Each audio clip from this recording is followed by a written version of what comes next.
विष्णु ने अपने समाज के बाहर शादी की थी, इसलिए उसे गांव से दूर रहने की सजा मिली थी। विष्णु अपर्णा अपनी बेटी पल्लवी के साथ खाड़ी के पास रहते थे। रोज सवेरे विष्णु मजदूरी के लिए दूसरे गांव निकल जाया करता। रास्ते में वो पल्लवी को उसके स्कूल छोड़ता था। यहाँ घर में अपर्णा अकेली रहती थी। घर का सारा काम करने के बाद भी उसके पास समय बचता था, इसलिए वो खाड़ी से मछलियाँ पकड़ती। रोज मछलियाँ पकड़ पकड़ कर अपर्णा इस काम में माहिर हो चुकी थी। अब वो अपने हाथ से ही मछलियाँ पकड़ सकती थी। ये हुई ना बात, आज तो मछली फ्राई बनाऊंगी। जो भी मछली अपर्णा खाड़ी में पकड़ती थी, उसे वो घर ले जाकर साफ करके पकाया करती थी। खुशबू तो बहुत अच्छी आ रही है, उम्मीद है स्वाद भी अच्छा ही होगा। शाम को जब विष्णु और पल्लवी घर लौटते थे, तो अपर्णा उन्हें खाने के साथ साथ मछली भी देती थी। चक्कर बताइए, आज कैसी बनी है? अम्मी, इसमें चखना क्या है? आपने बनाई है तो जायकेदार ही होगी। अच्छा, ऐसी बात है? हाँ अम्मी, मैं जब आपके हाथ की बनी मच्छी अपने दोस्तों को खिलाती हूँ ना, तो वो लोग पूरा डिब्बा चट कर जाते हैं और फिर कहते हैं कि तेरी अम्मी बहुत अच्छी मछली बनाती है। अच्छी बात है। हाँ हाँ, मछली तो तुम बहुत ही लजीज बनाती हो पन्ना, इसमें कोई शक नहीं है। मछली से याद आया, मैं सोच रही हूँ कि मैं रोज ज्यादा मछलियाँ पकड़कर उन्हें बाजार में फरोख्त करूँ। इससे मुझे कुछ पैसे भी मिल जाएंगे। हाँ, बेच तो सकती हो, तुम्हें तो मछलियाँ पकड़ना भी आता है। हाँ, तो कल से ही काम की शुरुआत करती हूँ। अगले रोज अपर्णा ने कई सारी मछलियाँ पकड़ी और फिर उन्हें एक टोकरी में भरकर बाजार की तरफ रवाना हो गई। ताजी ताजी मछलियाँ, आज की पकड़ी गई बिल्कुल ताजी मछलियाँ। मीठे पानी की मछलियाँ हैं क्या? नहीं दीदी, खारे पानी की मछलियाँ हैं, खाड़ी की। नहीं नहीं, मुझे नहीं चाहिए। कई लोग अपर्णा के पास मछलियाँ देखने आए, लेकिन बहुत ही कम लोगों ने मछलियाँ खरीदी। ये देखकर अपर्णा गमगीन हो गई। कोई बात नहीं, आज का पहला दिन है, हो सकता है कि कुछ दिनों में मछलियों की फरोख्त अच्छी हो। अपर्णा ने खुद को दिलासा दिया और टोकरी लेकर घर की जानिब चल पड़ी। अगले रोज भी अपर्णा ने ताजी मछलियाँ पकड़ ली और उन्हें फरोख्त करने के लिए बाजार पहुँची। मछलियाँ ले लो, ताजी ताजी मछलियाँ। आज भी वही हाल था, मछलियाँ बिक ही नहीं रही थी। ऐसा कई रोज तक चलता रहा और फिर अपर्णा पूरी तरह निराश हो गई। वो मछलियों की भरी हुई टोकरी लेकर घर पहुंची। उदास होकर उसने खाना बनाया। विष्णु जब घर लौटा तो वो समझ चुका था कि उसकी बीवी का मूड खराब है। क्या बात है अपर्णा? कि मछलियाँ फरोख्त करके कुछ पैसे कमाऊंगी, पर मेरी मछलियाँ तो कोई खरीदता ही नहीं। अरे, मछलियों की बजाय अगर तुम अपना मछली भात बेचती तो सब खरीदते। आप भी ना मेरा मजाक उड़ा रहे हैं। अरे नहीं नहीं, मैं तुम्हारा मजाक क्यों उड़ाऊंगा, मैं तो हकीकत बता रहा हूँ। तुम जायकेदार मछली भात बनाती हो और मछलियाँ खुद ही पकड़ती हो, तो तुम कीमत भी कम रख सकती हो। एक बार सोच कर देखो। विष्णु ये बात बोलकर घर के बाहर चला गया और अपर्णा इस बात के बारे में सोचने लगी। सभी लोग मेरी मछली भात की तारीफ करते हैं, तो मैं एक बार कोशिश करके देख ही सकती हूँ। मुझे तो वैसे भी पैसे ही कमाने हैं, मछली से कमाऊं या फिर मछली भात से, क्या फर्क पड़ता है। अब अपर्णा के चेहरे पर मुस्कान आ गई और वो एक और कोशिश करने के लिए तैयार थी। अगले दिन अपर्णा ने ताजी मछलियाँ पकड़ ली और फिर उन मछलियों को पकाया। जब सब कुछ तैयार हो गया तो अपर्णा ने एक डिब्बे में मछली और दूसरे डिब्बे में भात भर लिया और वो झोला लेकर घर से बाहर निकल गई। अपर्णा बाजार पहुंची। मछली भात, बस 25 रुपए में मछली भात। मछली भात सुनते ही खरीदार खींचे चले आए। ताजा मछली है ना? हाँ, आज सुबह ही पकाई है। ठीक है, मुझे 1 प्लेट दे दो। अपर्णा ने उस आदमी को 1 प्लेट मछली भात दे दी। वो आदमी वहीं खड़े रहकर खाने लगा। उसकी मछली की खुशबू फैलने लगी और कई और ग्राहक अपर्णा के पास आए। मुझे भी 1 प्लेट देना। जी। जैसे जैसे ग्राहक आते जा रहे थे, अपर्णा सभी को मछली भात देती जा रही थी। वो खुश थी। हर प्लेट के उसे 25 रुपए मिल रहे थे और थोड़ी देर में ही उसका सारा मछली भात खत्म हो गया और वो अपने घर की जानिब चल पड़ी। शाम को जब विष्णु घर आया तो अपर्णा ने विष्णु के सामने जलेबी रख दी। जलेबी? अरे ये किस खुशी में? आप खाइए तो बताती हूँ। वो लोग जलेबी खा रहे थे और अपर्णा ने उन लोगों को आज का किस्सा सुनाया। मैं कहता था ना कि तुम्हारा मछली भात बहुत बिकेगा। अब लाओ, मुझे भी मछली भात खिलाओ। अरे रे, वो तो सारा खत्म हो गया। क्या? और उस रोज से अपर्णा की मछली भात का कारोबार चल पड़ा। लोग इंतजार करते थे कि कब अपर्णा बाजार आएगी। अरे वो देखो, मछली भात वाली आ गई। उसके आते ही उसके आसपास भीड़ जमा हो जाया करती। अपने कमाए हुए पैसों से अपर्णा ने घर की मरम्मत करवाई। विष्णु भी अपर्णा का हाथ बटाने लगा मछली भात बनाकर बेचने में। विष्णु ने मजदूरी करनी छोड़ दी। मियाँ बीवी मिलकर मछली भात बेचने लगे। बाजार में उनकी दुकान भी खुल गई थी। मछली भात का कारोबार चल पड़ा और थोड़ी ही दिनों में पूरे गांव में अपर्णा मछली भात वाली मशहूर हो गई। उसका पूरा परिवार इसी काम में उसका हाथ बटाने लगा। अब्दुल मियाँ के इंतकाल के बाद उनके तीनों बच्चे यतीम हो गए। अब उनके सर पर वालिद का साया नहीं था। अब क्या होगा? कैसे हमारा घर चलेगा? 2 जवान बेटियों की शादी करनी है। या अल्लाह, कुछ तो रहम कर। अम्मी, अब हमें ही बाहर जाकर काम करना होगा। लेकिन तू क्या काम कर सकती है? मुझे तो बस एक ही काम अच्छे से आता है, खाना बनाना। क्यों ना हम एक बिरयानी सेंटर खोल ले? लेकिन उसमें तो बहुत पैसे लगेंगे आपा। पैसों की फिक्र मत करो, मेरे ये गहने कब काम आएंगे। और बस एक बार सब ठीक हो जाए तो तुम तीनों इसे मिलकर छुड़ा लेना। लेकिन अम्मी, अब्बा ने ये आपके लिए खरीदे थे।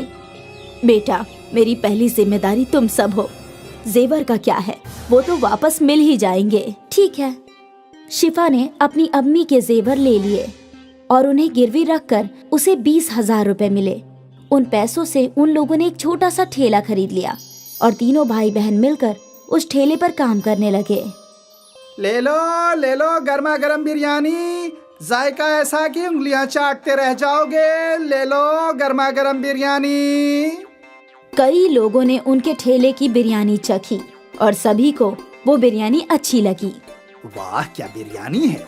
हमने कभी इतनी लजीज बिरयानी नहीं खाई। हाँ, बहुत अच्छी बिरयानी है। शुक्रिया भाईजान, ये हमारी अम्मी का नुस्खा है। हमारी अम्मी की स्पेशल बिरयानी बहुत अच्छी है। और देखते ही देखते उनका बिरयानी का ठेला चल पड़ा। अब लोगों की भीड़ लगने लगी। मुझे 2 बिरयानी पार्सल देना। ठीक है। मुझे भी दे दो। अब नदीम को लोगों को बुलाने की जरूरत नहीं थी। ठेले पर इतनी भीड़ रहती थी कि तीनों भाई बहन मिलकर ऑर्डर दिया करते थे। ये लीजिए आपका ऑर्डर। ये आपका। ये आपका। 1 माह बाद शिफा अपने कमाए हुए रुपए गिन रही थी। ये लीजिए अम्मी, इस माह का मुनाफा 20,000 रुपए। क्या? आपने सही सुना, 20,000 रुपए। इतने सारे पैसे? हमारी बिरयानी लोगों को बहुत पसंद आती है। ग्राहकों की हमेशा भीड़ लगी रहती है अम्मी। या अल्लाह, तेरा लाख लाख शुक्रिया। तूने मेरे बच्चों को कामयाबी अता फरमाई। शुक्रिया। अम्मी, अगले माह ही आपके जेवर छुड़वा लेंगे हम, इंशाल्लाह। आज शिफा का खानदान बहुत खुश था। उनके अब्बा के इंतकाल के बाद पहली मर्तबा उनके घर में कुछ अच्छा हो रहा था। तीनों भाई बहनों ने अपनी मेहनत जारी रखी और दिन दुगनी और रात चौगनी तरक्की करने लगे।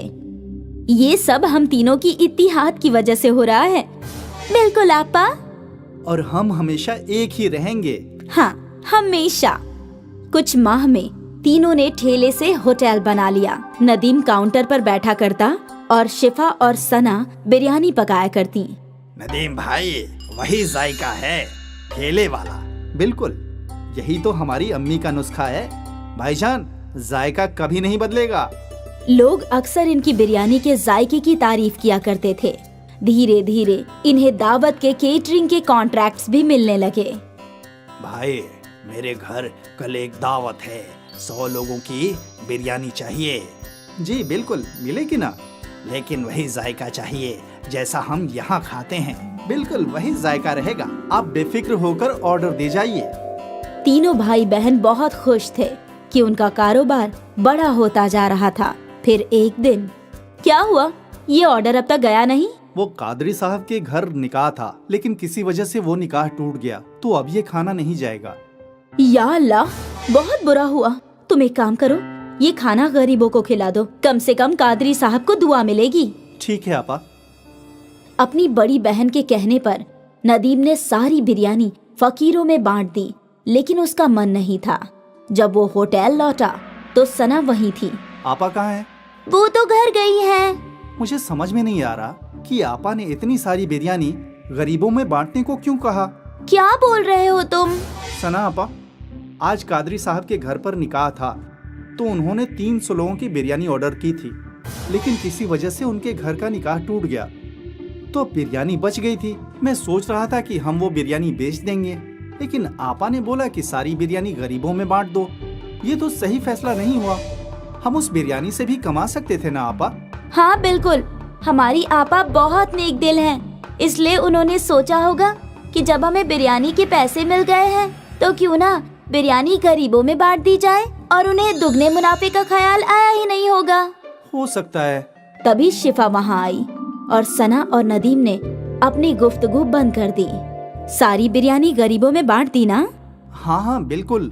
कम से कम कादरी साहब को दुआएं मिले, अभी उन्हें दुआओं की खास जरूरत है। जी। सना और नदीम अपनी बड़ी बहन के फैसले से मुत्ताफिक नहीं थे। खैर, उनका कारोबार चलता रहा, उन्हें और भी बड़े बड़े ऑर्डर्स मिले, उनका होटल भी अच्छा चल रहा था। फिर कुछ माह बाद एक और ऑर्डर कैंसिल हो गया। नदीम, अंसारी जी का ऑर्डर कैंसिल हो गया है, तुम ये सारी बिरयानी गरीबों में बांट दो। ठीक है आपा। नदीम ने हाँ तो बोल दिया, लेकिन उसका मन नहीं था। बड़ी बहन के घर जाने के बाद सना और नदीम बातें करने लगे। क्या हम ये बिरयानी बेच नहीं सकते? अभी तो रात के 10 बज गए हैं, अब शायद ही ग्राहक आएंगे। एक काम करते हैं, इसे अंदर रख देते हैं, कल पहले यही बिक जाएगा। हाँ हाँ, ये सही होगा। दोनों भाई बहन ने मिलकर वो बिरयानी छुपा दी। अगले दिन उन लोगों ने पहले वही बिरयानी बेची और वो दोनों बेहद खुश थे कि मुनाफा दुगना हो रहा है, और शिफा इस बात से बेखबर थी। फिर क्या था, जब भी कोई ऑर्डर कैंसिल होता, अगले दिन वो बिरयानी सना और नदीम होटल में बेचा करते थे। ये सिलसिला काफी महीनों तक चलता रहा।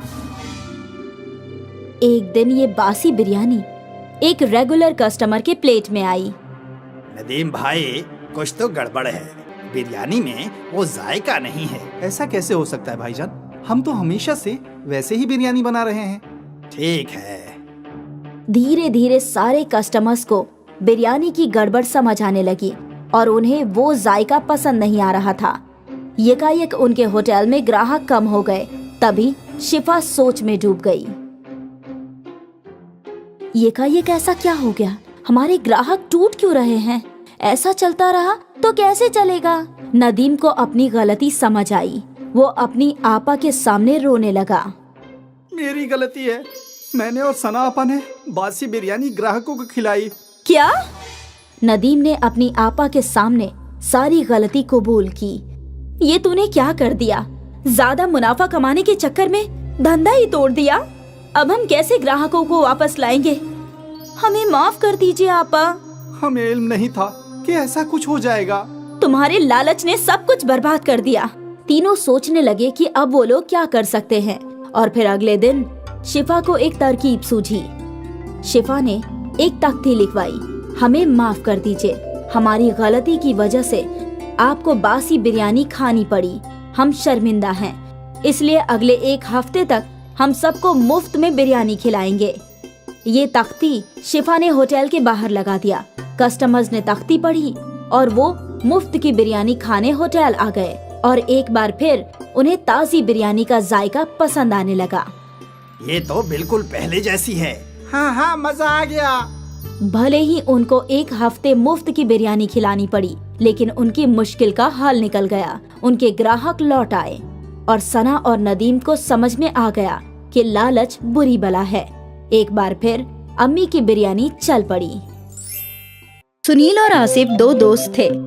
वो दोनों एक ही गांव में रहते थे और एक साथ बांस काटने जाया करते थे। हमें जंगल के नीचे की जानिब जाना चाहिए।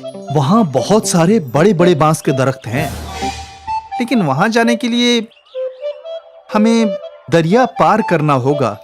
लेकिन अगर आते वक्त नदी में बहाव ज्यादा रहा तो हम लौटेंगे कैसे? हम तभी उस जानिब जाएंगे जब दरिया का बहाव कम हो और जल्दी जल्दी बांस काट कर लौट आएंगे। ज्यादा लंबे बांस से ज्यादा पैसे हासिल होंगे, वो सोचो। ये भी ठीक है, तो कल ही चलते हैं। अगले रोज से सुनील और आसिफ निचले जंगलों में पहुंचे। यहाँ कितने मोटे मोटे बांस हैं और लंबे भी। सौदागर इनके बहुत अच्छे दाम देंगे। हाँ, उम्दा बांस पाकर दोनों बेहद खुश थे। वे लोग उन बांसों को अपने गांव ले आए। बहुत खूब, बहुत अरसे बाद ऐसे बांस देखे हैं। अब इनके दाम भी अच्छे लगाना। हाँ हाँ, एक बांस के 200 रुपये। तुम दोनों 5 बांस लाए हो, इनके हुए 1000। 1000 पाकर दोनों बेहद खुश थे। वो पैसे दोनों ने आपस में बांट लिए। रोज छोटे छोटे बांस से सिर्फ 300 रुपये की कमाई होती थी, आज 500 रुपये की। अब तो हम जंगल के निचले हिस्से में ही जाया करेंगे। हाँ हाँ।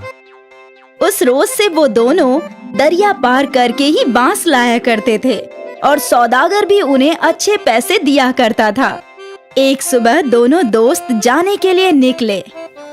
भाई, अम्मी ने फरमाया है कि बाजार से कुछ चावल और मसाले लाने हैं और मुझे पनीर भी लेना है। तो चल कब्ल बाजार चलते हैं, फिर वहां से दरिया पार जाएंगे। हाँ, दोनों काम एक साथ हो जाएगा। दोनों बाजार पहुँचे और उन्हें जो जो सामान लेना था उन्होंने खरीद लिया। देख दोस्त, कितना ताजा पनीर मिला है। आज रात तो मेरी दावत है। मैं भी आऊंगा नोश फरमाने। आ ना, तुझे कभी मना किया है क्या? चल अब दरिया पार चलते हैं। बांस काटकर फरोख्त भी तो करना है। हाँ हाँ। और वो दोनों निचले जंगल की जानिब बढ़ गए। हमेशा की तरह उन दोनों ने दरिया पार किया और फिर जंगल में पहुंच गए और बांस काटने लगे। लेकिन यकायक बारिश शुरू हो गई। हमें घर लौटना चाहिए, दरिया में पानी बढ़ने लगेगा। हाँ, बस ये आखिरी बांस काट लेते हैं। हाँ। बारिश और तेज हो गई। कुछ ही देर में उनका बांस कट गया और वो लोग बांसों को इकट्ठा करके दरिया की जानिब बढ़ने लगे। लेकिन दरिया में तूफान था। दरिया में पानी बहुत ज्यादा है दोस्त। इतने उफान में दरिया पार करना वाजिब नहीं होगा। हाँ, हम कुछ देर जंगल में इंतजार करते हैं। हाँ, उस जानिब जो गुफा है वहीं इंतजार कर लेते हैं। दोनों गुफा की जानिब गए। गुफा में कब्ल ही कुछ सूखी लकड़ियां थी। इनको जला देता हूँ, थोड़ी गर्मी रहेगी। आसिफ ने जो सामान खरीदा था उसमें माचिस भी था। आसिफ ने उन सूखी लकड़ियों को आग लगा दी और दोनों दोस्त आग सेकने लगे। बहुत भूख लगी है यार, मुझे भी। सुन, हम कुछ बना लेते हैं। वैसे भी थोड़ा बहुत राशन तो है ही हमारे पास, लेकिन हम बनाएंगे कैसे? हमारे पास बर्तन तो है नहीं। तभी आसिफ का तवज्जो बांस की जानिब गया। हमारे पास बांस तो है, बांस के अंदर खाना पका सकते हैं। कैसे? तुमने बांस बिरयानी नहीं सुनी? नहीं, बांस में बिरयानी भी बनती है। लेकिन हमारे पास गोश्त कहाँ है? गोश्त नहीं है तो क्या हुआ, हमारे पास पनीर तो है, पनीर बिरयानी बना लेते हैं। लेकिन कैसे? तू देखता जा। आसिफ ने 2 बांस के टुकड़े काटे और उसके पास जो चावल थे वो धो दिए। बांस में चावल, मसाले, पानी, नमक और पनीर डाल दिया। फिर बांस के एक जानिब दरख्त के पत्तों को भरकर बांस को बंद कर दिया और फिर उन सबको अच्छे से हिलाकर जलती हुई आग में रख दिया। अब बस 20 मिनट में हमारी बांस बिरयानी तैयार हो जाएगी। देखते हैं। बांस आग में अच्छे से सिकने लगा और जब बांस पूरी तरह से जल गया तो बहुत ही मीठी मीठी खुशबू गुफा में फैल गई।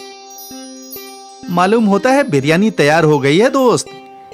आसिफ ने वो बांस बाहर निकाला और 2 केले के पत्ते लगा दिए और जैसे ही बांस थोड़े ठंडे हुए तो बिरयानी केले के पत्तों पर निकाल ली। दिखने में तो बहुत खूब लग रहा है। अब जैसी भी हो, भूख लगी है, खाते हैं। चल। दोनों ने बिरयानी चखी और दोनों मुतमईन हो गए और फिर दोनों बड़े मजे से बांस बिरयानी खाने लगे। भाई, तू तो ऐसी लाजवाब बांस बिरयानी बनाता है ना कि क्या बताऊं। शुक्रिया। तुझे तो ये बिरयानी फरोख्त करनी चाहिए दोस्त। कहाँ मेहनत मजदूरी कर रहा है। इस बिरयानी को मशहूर होने में वक्त नहीं लगेगा। वाकई। हाँ, तू कहे तो साथ में ढाबा खोलते हैं। हाँ, क्यों नहीं। जब बारिश रुकी, दरिया का पानी कम हुआ तो दोनों दोस्त सारे बांस लेकर अपने गांव आ गए। लेकिन आज उन्होंने बांस फरोख्त नहीं किए। अगले रोज आसिफ और सुनील ने गांव के चौराहे पर अपनी दुकान लगाई। गांव वाले हैरत में थे कि आखिर ये लोग बांस में क्या फरोख्त कर रहे हैं। अरे बेटा, ये क्या है? ये बांस बिरयानी है चाचा, पनीर की। बांस बिरयानी? जरा हमें भी खिलाओ। गांव के लोगों ने पहली मर्तबा बांस बिरयानी चखी। अरे वाह, क्या खूब जायका है आसिफ भाई। ऐसी बिरयानी जिंदगी में नहीं खाई। मजा आ गया। आसिफ और सुनील की बांस बिरयानी गांव में मशहूर हो गई। खरीदार कतार में खड़े रहकर बांस बिरयानी खाने लगे। आसिफ और सुनील की आमदनी में कई गुना इजाफा हो गया। और फिर क्या था, सुनील और आसिफ ने मजदूरी छोड़कर बांस बिरयानी फरोख्त करना शुरू कर दिया। वो लोग दिन दोगुनी और रात चौगुनी तरक्की करने लगे।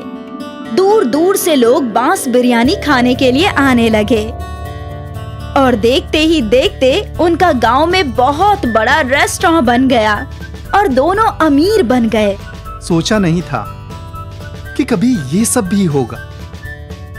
मैंने भी बिल्कुल नहीं सोचा था दोस्त। उस रोज वो बारिश हमारी किस्मत बदलने के लिए आई थी। हाँ, ना उस रोज बारिश आती और ना हम फंसते और ना ही हम कभी बांस बिरयानी बनाते। दोस्त, ये सब कब्ल ही लिखा हुआ था। ऊपर वाला कब्ल ही सबकी किस्मत लिख देता है। हम तो बस मोहरे हैं जो उसकी राह पर चलते हैं। बिल्कुल। बांस बिरयानी ने आसिफ और सुनील की किस्मत बदल दी और उन दोनों को जिंदगी का बहुत बड़ा सबक मिला। परेशानियों से ही नए रास्ते हासिल होते हैं और ना जाने कब किस्मत कौन सा मोड़ ले ले।